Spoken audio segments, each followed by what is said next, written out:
Imagine you are shopping for a new lock and key for your front door. Because protecting your home is very important to you, you carefully search for a set that contains a unique and secure key. You would never consider using generic keys, knowing they would provide very poor protection against criminals. Unfortunately, many people do not share this level of concern for their passwords, as indicated by a 2016 study by Keeper Security, where CEO and cybersecurity expert Darren Guccione revealed that the most common password of that year was this simple numeric code, utilized by 17% of internet users. The other entries within the study's top 25 passwords were no better, consisting of basic number combinations, common words, and simple keyboard patterns. As a college student with an associate's degree and multiple certifications in network security, I understand that weak passwords are a major liability for today's internet users.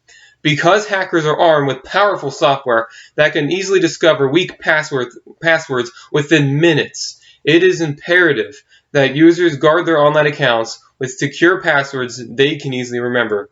Thankfully, as this speech will demonstrate, they can be created by forming effective word groups, creating passwords from them, and employing practical methods to remember these passwords. To begin, we must understand the building blocks for secure and memorable passwords. And that's why our first step is to use meaningful and appropriate words. It is imperative to use more than one word when creating a password. Cybersecurity expert and journalist Brian Krebs states effective passwords can be formed from groups of words and phrases. Also, lead security analyst and PC Mag writer Neil Rubinking recommends using relatively unrelated words that are meaningful to the user. And for a personal example from my experience, I have a pet bunny. And when I'm sitting down in my chair, I like to take her and hold her in my lap and feed her a piece of apple. From this experience, I can pull the three words sitting, bunny, and apple. Words that are relatively related to one another, but have a personal meaning for me. However, there are certain words that should never appear in a password. According to cybersecurity expert and journalist Brian Krebs, passwords should never contain usernames, keyboard patterns such as QWERTY, or overly simple words like password.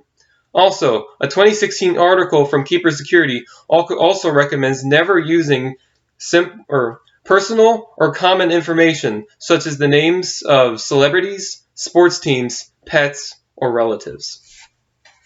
Now that we have our words, we will now learn how to effectively combine them into a unique password.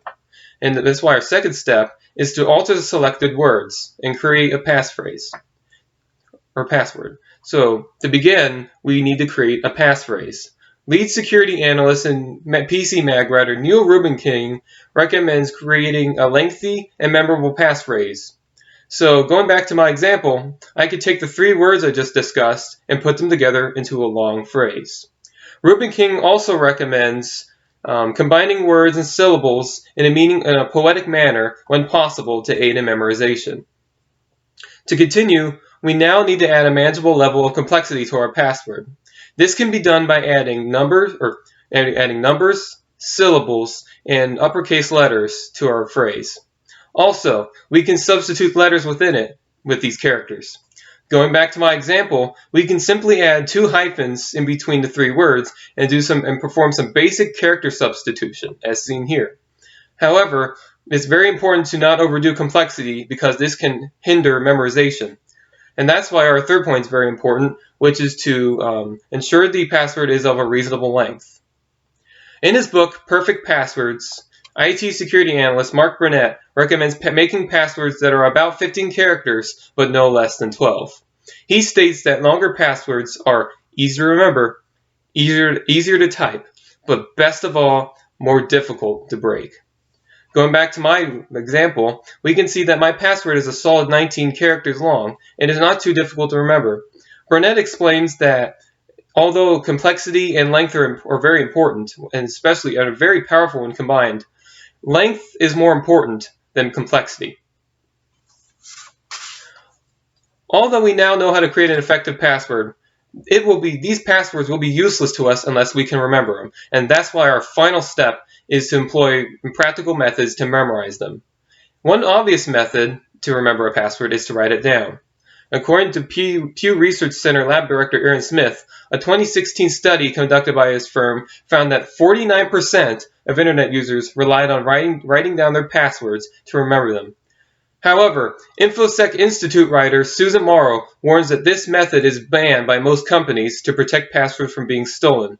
So while this method is acceptable and fine for home use, it's typically unacceptable in the workplace, and that's why we need to rely on another method. One of the best being using mental images. In his book Perfect Passwords, IT security analyst Mark Burnett states that using mental images or associating a mental image with a password makes it significantly easier to remember. Going back to my example one last time, whenever I need to remember the password I created today, all I need to do is visualize in my mind sitting down in my chair, holding my pet bunny, and feeding it a piece of apple. Now that we know how to remember passwords, we will now review the process I discussed today. In this speech, I discussed the 3 main steps to creating effective passwords. First, users create groups of unrelated words that have a personal meaning to them. Second, they combine and alter the words with various characters to create unique and secure passphrases. Finally, users employ various memory techniques such as mental images to help memorize their password. Just like we would never lock our front doors with generic keys, we should never consider using weak passwords for our online accounts.